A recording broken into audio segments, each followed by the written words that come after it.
Assalamualaikum warahmatullahi wabarakatuh. Selamat siang semuanya. Baiklah, di sini saya akan mempresentasikan challenge kedua mengenai breast cancer. Saya sendiri bernama Tirta Utama dan teman saya Ari Bilian Ahmad Elza dan M. Yunan Adi Aksa Tamu.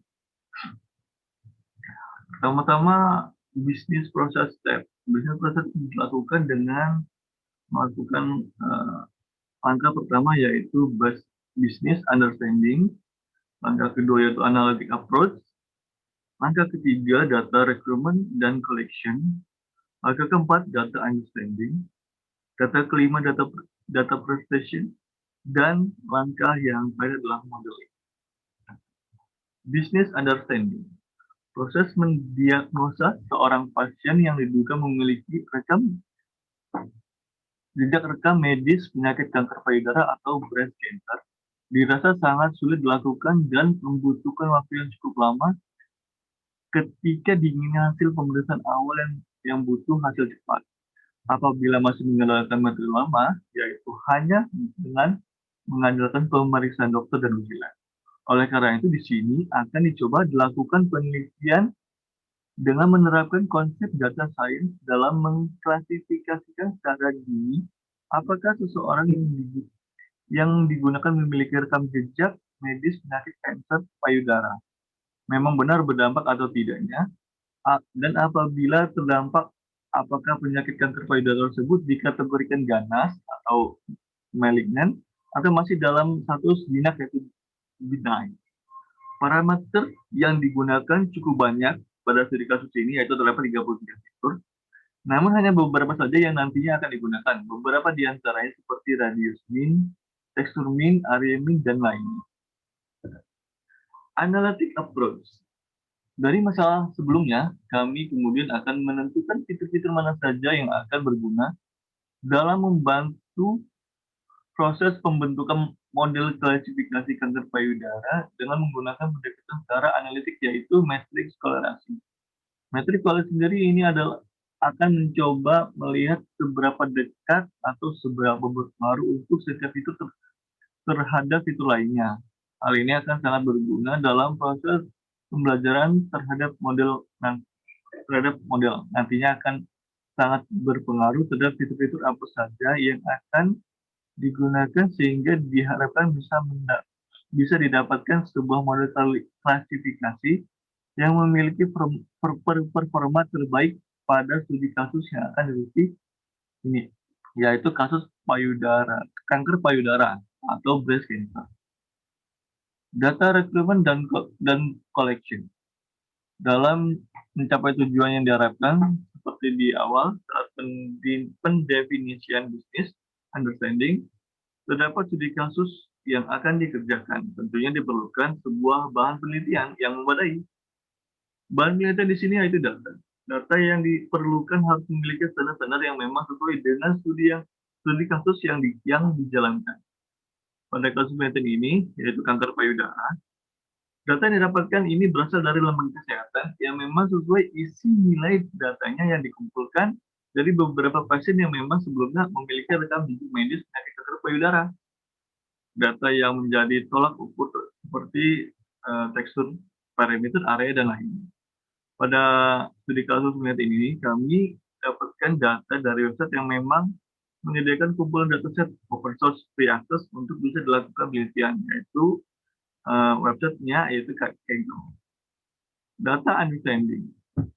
Dalam proses mengklasifikasi seseorang termasuk dalam kategori kanker payudara, dalam apabila memang teridentifikasi positif kanker payudara, maka diperlukan beberapa indikator penting untuk memutuskan klasifikasi kategori yang tepat seperti radius mean atau jarak rata-rata dari pusat titik di sekeliling payudara.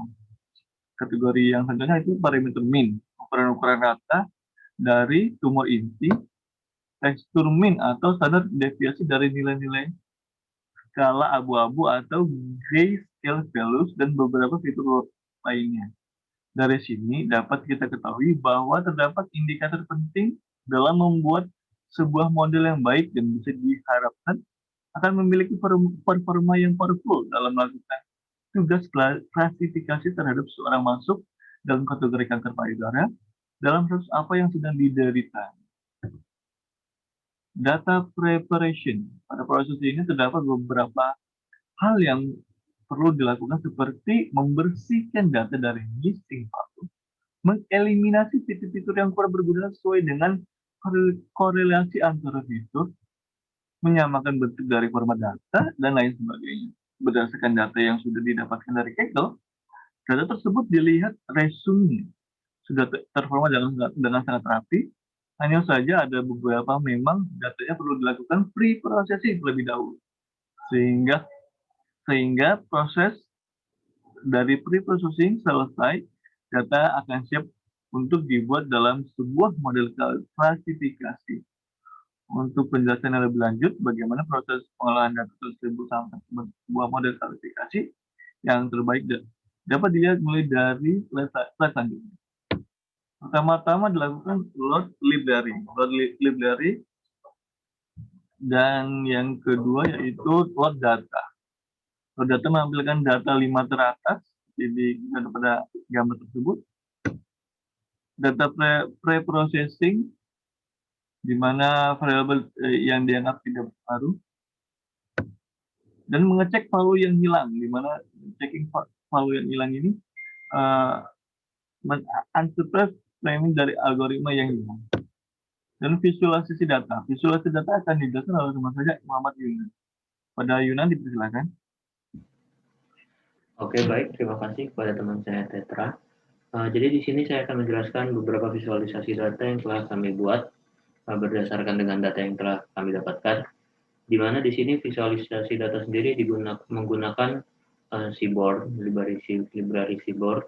Yang pertama di sini terdapat visualisasi data tentang korelasi antara diagnosis dan count, dan parameternya yaitu M dan B, di mana M dan B ini malignant dan benign, yaitu kanker ganas dan kanker jinak.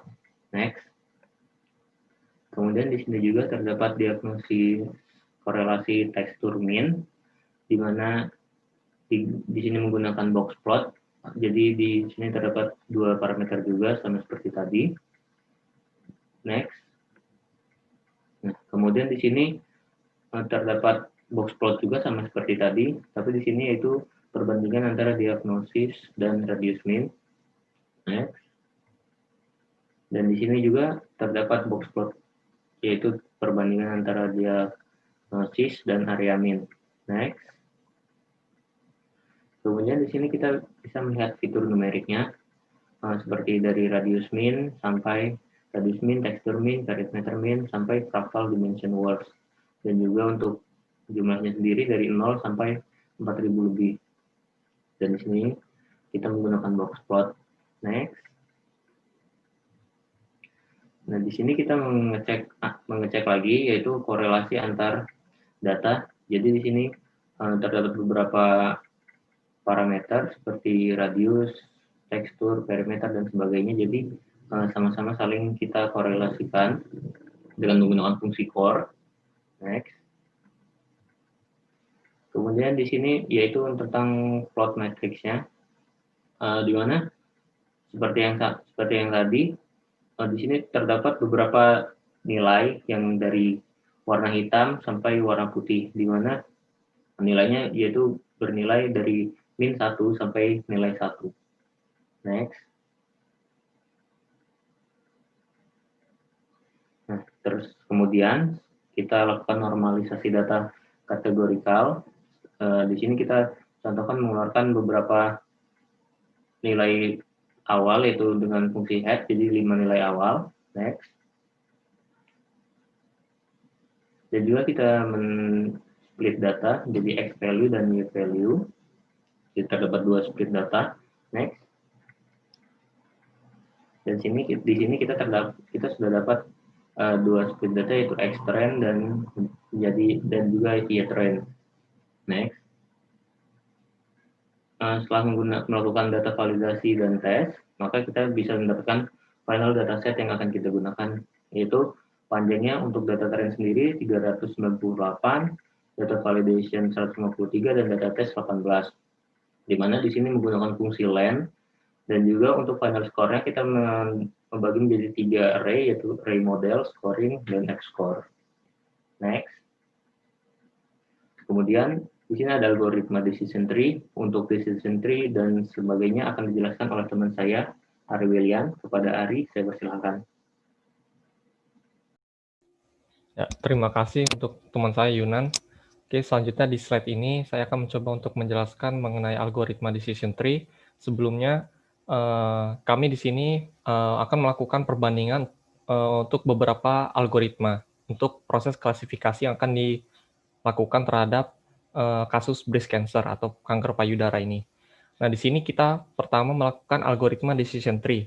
Algoritma decision tree ini sendiri yaitu salah satu metode klasifikasi yang populer, cukup populer, karena mudah untuk diinterpretasi. Nah, di sini kami menggunakan library dari scikit-learn, yaitu decision tree. Pertama, kami melakukan import terlebih dahulu library-nya, yaitu dari sklearn.tree decision tree classifier, dengan menggunakan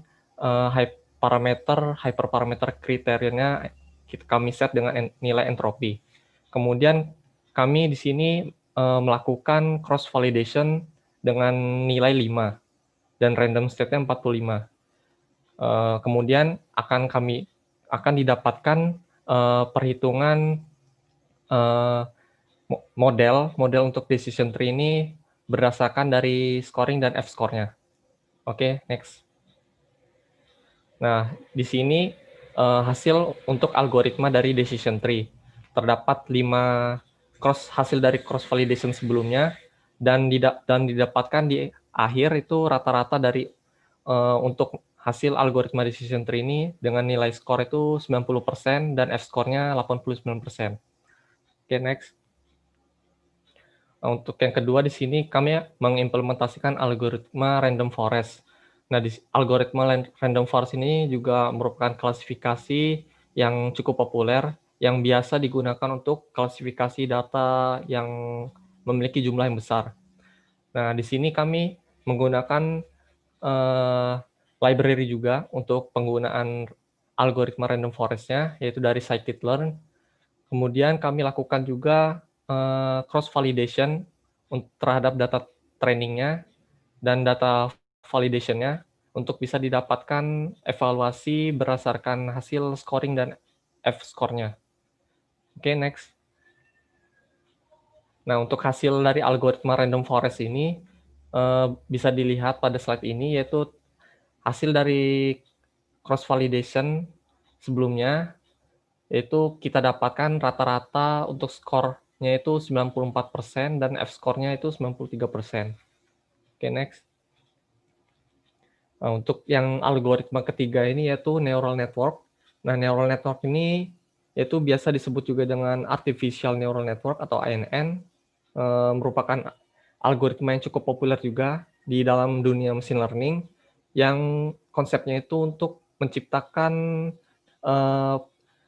jaringan-jaringan neuron seperti layaknya otak manusia, sehingga mesin itu bisa dapat belajar. Nah, di sini kami menggunakan library dari scikit-learn juga untuk neural network-nya, dengan di set untuk hyperparameter yang kami gunakan tuh dengan hidden layer-nya sebesar 8 dan 8, dan fungsi aktivasi yang digunakan tuh ReLU dan juga solver-nya itu Adam.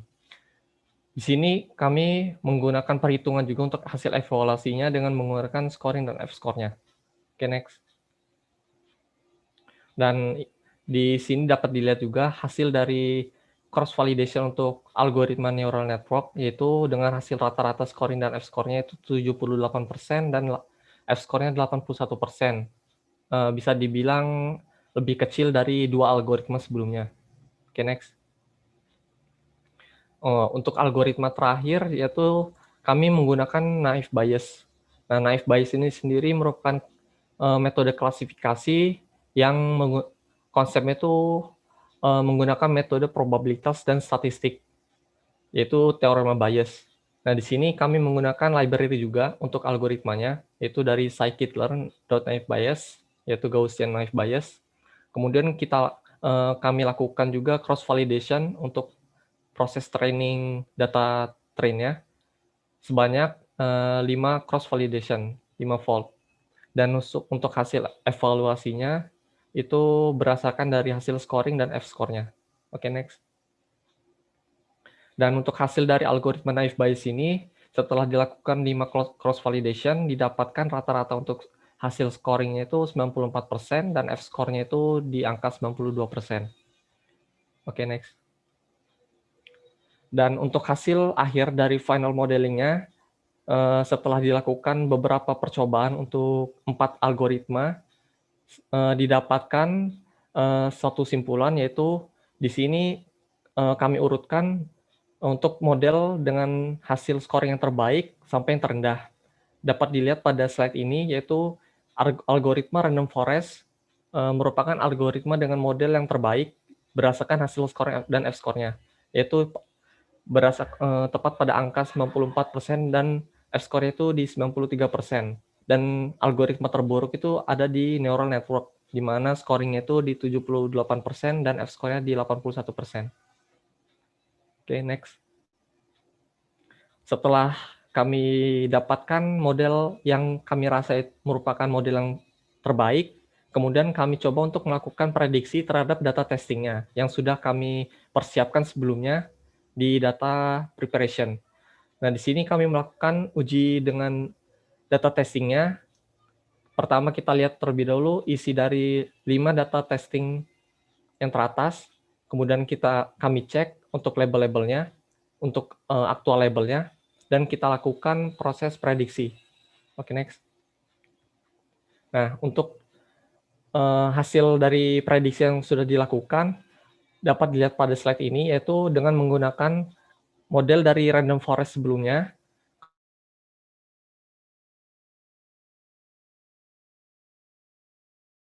prediksi dan aktual result-nya itu bisa dibilang benar, hampir malah semuanya benar. Jadi bisa dibilang model dengan random forest ini merupakan model yang terbaik untuk uji pada kasus breast cancer atau kanker payudara ini.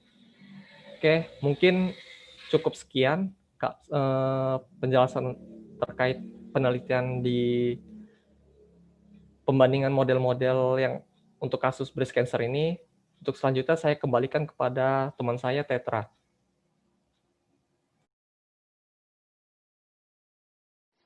Baik, terima kasih rekan Ari atas presentasinya. Demikianlah kawan-kawan presentasi challenge 2 dari kelompok kami. Apabila ada kesalahan saya mohon maaf, kepada Allah saya mohon ampun. Wabillahi taufiq hidayah. Wassalamualaikum warahmatullahi wabarakatuh.